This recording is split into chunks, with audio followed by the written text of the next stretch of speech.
रविवार को मेडा की नीतियों के खिलाफ इलेक्ट्रिक टावर पर चढ़कर आत्महत्या करने वाले किसान मनोहर का मामला तूल पकड़ता जा रहा है।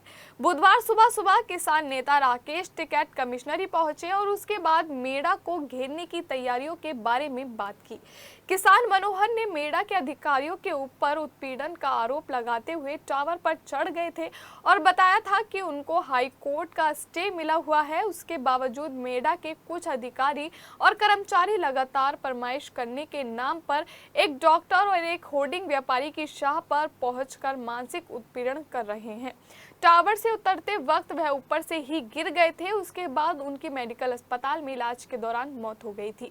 किसान मनोहर के 3 बेटियां हैं। भारतीय किसान यूनियन के जिला अध्यक्ष के नेतृत्व में शव को रखकर डीएम कैंपस में किसान मनोहर का शव रखकर प्रदर्शन किया गया था, जिसके बाद प्रशासन की तरफ से आश्वासन मिलने के बाद किसान का अंतिम संस्कार कर दिया गया था।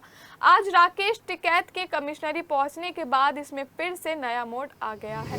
कमिश्नर साहब से मिले, कमेटी बनाने की बात करी। जो मनोहर लाल जो किसान था, तो उसके बारे में, उसकी जमीन के बारे में, ये गांव के लोग हैं सब इनके बारे में, इनकी जमीन कैसे बचेगी, इस संबंध में एक कमेटी बनाने की बात करी है उन्होंने। अच्छा, कमेटी में लिखेंगे, बता देंगे यहाँ के लोग। कमेटी जब बनेगी तो सबसे पूछताछ होगी। क्या लगता है कौन है आरोपी? आरोपी है एमडीए वाले यहाँ के, मेरठ प्राधिकरण, वो इसमें आरोपी है। इनका स्टे के बावजूद इनके खेत में जा रहे हैं, तो क्या कानून कोई चीज नहीं है? ये देश संविधान और कानून से चलता है। जिन लोगों के खिलाफ स्टे हो गए उनको लाभ दिया जा रहा, उनके कानून की धज्जियां उड़ रही यहाँ पे, और जिनका स्टे हो रहा इनकी नपाई हो रही। जिनके खिलाफ हो रहा उनको लाभ और जिनके पक्ष में हो रहा उनको नुकसान। इसी की कमेटी बन। देखिए, वैसे ये घटना तो बड़ी दुखद है कि किसी किसान की दुर्घटना की वजह से जान चली गई हो। लेकिन जो बातें सामने आई हुई है और अधिकारियों के साथ में जो चर्चा करके स्थिति सामने आई हुई है, ये गंगानगर जो स्कीम है प्राधिकरण की, उससे संबंधित ये मामला है। यहाँ पर प्राधिकरण ने अपनी स्कीम बहुत पहले रोल आउट की गई थी। कुछ जमीनों को वहाँ पर अधिकृत किया गया था।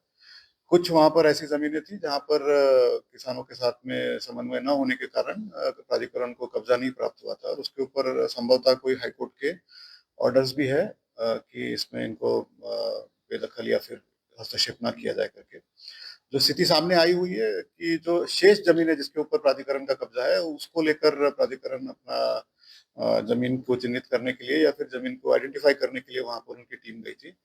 अब आरोप ये लग रहे हैं कि इसके ऊपर कोई कहासुनी हुई और उस कहासुनी को चलते जो है ये घटना हुई है करके। लेकिन जो तथ्य सामने है उसमें कोई ऐसा स्पष्ट रूप से कोई ऐसा लिंक डायरेक्टली नजर नहीं आ रहा है। जिस दिन प्राधिकरण की टीम गई थी उसके 1 दिन बाद या फिर उसके 2 दिन बाद की ये घटना है।